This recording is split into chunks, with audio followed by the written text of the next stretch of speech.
안녕하세요. 뻔뻔한 먹덕방입니다. 구독과 좋아요, 알림 설정, 회원가입 부탁드리겠습니다.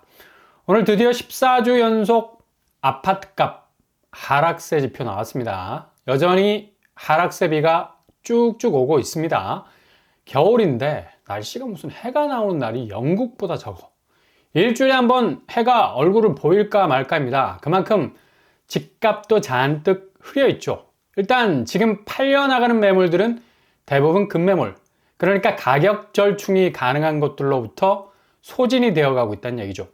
가격 절충이 된다는 것은 집주인들이 유도리가 살아있다는 것, 그만큼 집주인 입장에서도 급한 물건이기 때문에 가격을 후려치지 않으면 도저히 매매 가능성이 없다고 판단. 일단 매수자를 잡아놓고 딜을 치는 건데 충분히 내고가 가능한 협상 테이블 위에 올려놓을 수 있는 물건이라서 가격 조절이 가능하다는 걸 알 수가 있죠. 그래서 지금 급매물이 가장 영순위에서 팔려나가고 있습니다. 이런 이유 때문에 가격은 계속해서 내려갈 수밖에 없죠. 이렇게 선두에서 넘어지기 시작하는 가격 다 소진이 되고 난 뒤에 내 물건은 바닥을 치고 다시 올라가겠지라고 전망을 하는 그런 사람들에게는 이게 필패를 가져올 수 있는 생각일 수가 있어요. 왜냐? 이거 단순한 급매물만 치우는 거래로 끝나지 않을 거라는 얘기죠. 이렇게 급매가 나가고 부동산 상황이 어느 정도 변할 수 있는 변수가 그래도 살아있다면 이런 이전의 사이클상의 부동산 궤적을 예상할 수도 있겠는데 웬걸? 지금 뭐 부동산 동서남북 전후좌우를 쫙 들여다봐도 이건 뭐 파노라마 영화처럼 훑어봐야 하는 건데 그렇게 미세하게 쳐다보지 않아도 호재는 단 1도 없기 때문에 부동산 사이클을 얘기하기에는 펌프질을 해도 물이 솟아나질 않아. 아니 기본 마중물이라도 있어야지 한 바가지 물을 쏟아부어서 본줄기를 끌어낼 수 있는 여지를 만들어 내는 건데 지금 뭐 족족 마중물 같았던 금리 인하에 대한 기대 박살나고 있죠. 오늘 미국 개인 소비지출 PCE 지수가 0.3% 상승한 것으로 나왔습니다. 전월보다 높아진 추세죠. 일단 미국은 지금 소비자 물가지수 CPI 그리고 생산자 물가지수 PPI 게다가 오늘 발표한 PCE 개인 소비지출 지표 우리가 뭐 이런 미국의 경제 지표까지 알아야 되나? 이런 경계감 바짝 끌어올릴 수밖에 없는 지표 나왔죠. 이렇게 되면 당연히 미국 연준은 금리 인하 시점을 후진으로 전진 못합니다. 후진으로 몰아갈 수밖에 없고요. 상반기로 뭐 했다가 다시 하반기로 연기됐다가 올해 말이라고 했다가 다시 내년으로 했다가 할 가능성 높습니다. 무슨 뭐 고무줄 줄었다 늘었다 하는 것처럼 금리 인하 시점이 점점 미궁으로 빠질 수밖에 없다는 거죠. 그리고 환율은 계속해서 빠질 수밖에 없는 거고 킹달러는 원화의 발목을 잡고 있는 상황인데 이건 그냥 거의 멧돼지 때려잡는 강철 덕과 같아서 한국 원화는 달러의 이 바운드리를 빠져나오기 힘들 겁니다.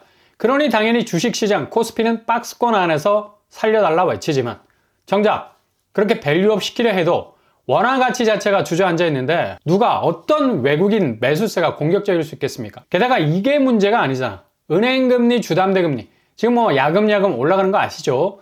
상생금융이라는 이름 어느덧 기억 속에서 아련히 사라지고 있습니다. 시중은행 주담대금리 다시 올라가고 있고요. 이렇게 은행들이 선제적으로 금리를 올리는 것은 바로 미국 국채가 이상 반응을 보이고 있기 때문이죠. 10년물에서부터 2년물, 3년물 장기에서 단기에 이르기까지 죄다 뭐 빨간불 켜고 달리고 있는데 이거 작년 하반기 모습하고 비슷해 보입니다. 국채가 5달러를 넘어갈 거라는 소리들 파다했었죠.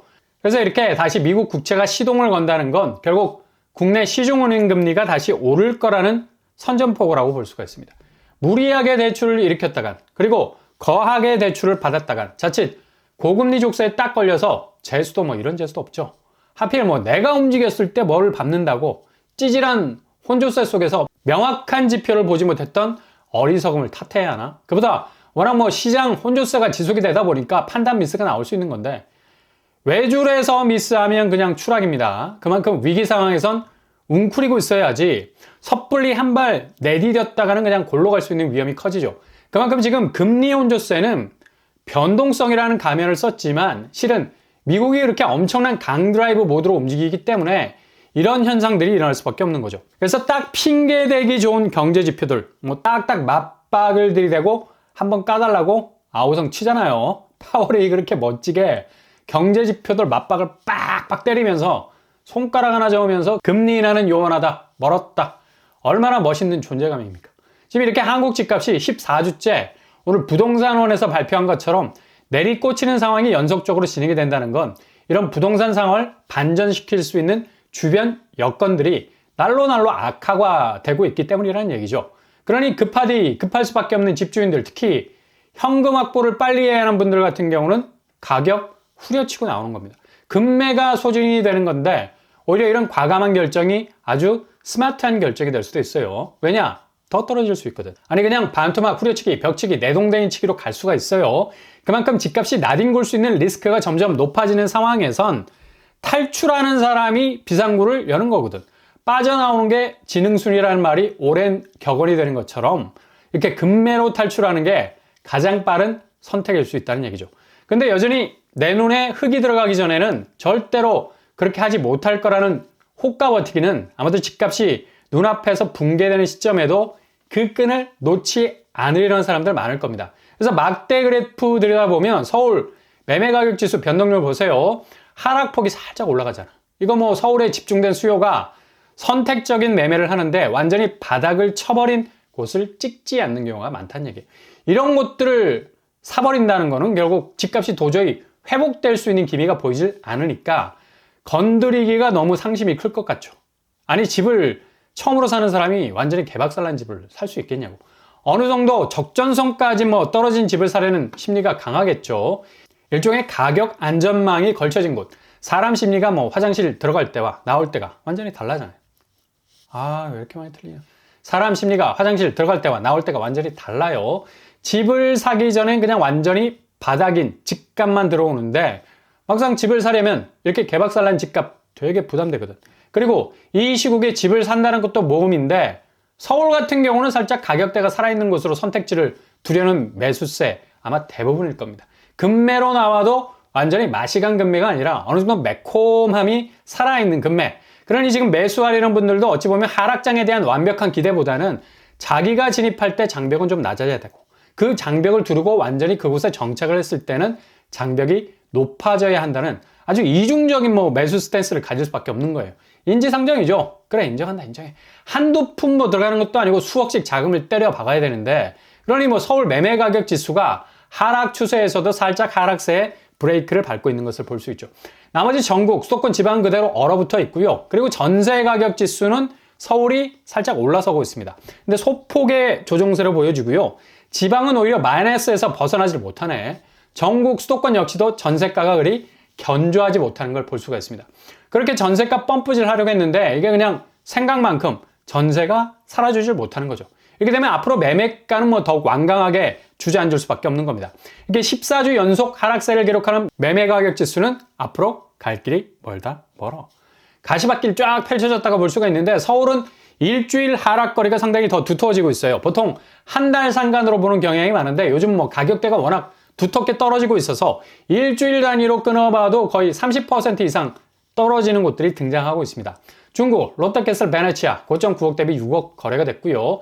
뭐 이제 뭐 서울도 노도강 외에 중구에서도 6억대 24평이지만 나오고 있어요. 그리고 강동구 역시도 25% 떨어지고 있고요. 강서구, 양천구, 동대문구, 노원구 위주로 일주일 하락 거래가 아주 큰 폭의 갭을 그리면서 하락을 하고 있습니다. 경기도 역시도 일주일 기간에도 3억 이상 떨어지는 경우가 흔하죠. 구리시 같은 경우는 50% 하락 거래가 나왔고요. 대표적인 뭐 갭 투자처 화성시 역시도 3억 이상 일주일간의 거래에서도 이렇게 떨어지고 있습니다. 안양시, 남양주시, 오산시 대부분 30% 이상이 하락을 하고 있네요. 경기권이 뭐 지표로 볼 때도 상당히 어려운 집값 추세 보이고 있습니다. 이게 서울, 경기 모두 약세장을 면치 못하고 있다는 사실, 이게 단지 오늘 부동산원에서 나온 지표대로 하락세가 조금씩 감소 추세로 가고 있는 게 아니란 얘기죠. 점점 아래로 내려가는 추가 무거워지고 있는 건데 당장 오늘 오후에 국회 본회의에서 실거주 의무 유예 3년 법안 통과됐습니다. 이렇게 집값이 빠지고 있는 상황에선 이게 결코 실거주 의무 유예를 받는 입장에서 뭐 유리한 법안이 아니죠. 이건 다시 2년 후 전세보증금을 마련해야 하는 부메랑 될 수가 있어요. 그냥 산소호흡기 끼운 건데 일단 생각만큼 집값이 전세계약 종료 시점에서 오르지 않으면 대출이 나오지 않을 경우 전세보증금 반환 못할 수 있는 그 가격의 상황 발생할 수도 있고요. 전세 계약 갱신과 관련된 분쟁 2+2 계약에서 애매한 3년이 적용이 됐기 때문에 뭐 골 때리는 일이 벌어질 수도 있겠습니다. 아무튼 사정이 이렇게 되니 분양권 매매도 어려워질 수밖에 없고요. 둔촌주공을 비롯한 5만 가구가 입주 시점에 일단 뭐 전세를 놓을 수 있는 한숨 돌릴 수 있는 여진이 있겠지만 특히 둔촌은 4천 가구 정도가 잔금을 치르지 못할 자금 여력이 없는 세대수인데 이런 위기를 살짝 넘어간다 해도 집값 곤두박질 치면 답이 없는 상황이 벌어질 수도 있습니다. 그러니 둔촌 일변 구하기는 최후까지 지켜봐야 하는 여지가 있다는 얘기죠. 여전히 반쪽짜리 법안이기 때문에 향후 어떻게 될지 모르는 리스크 분명히 있고요. 지금 하락세 그대로 안고 갔다가는 정말 자금 마련에 완벽히 금이 생길 수 있는 위험이 커질 수도 있겠습니다.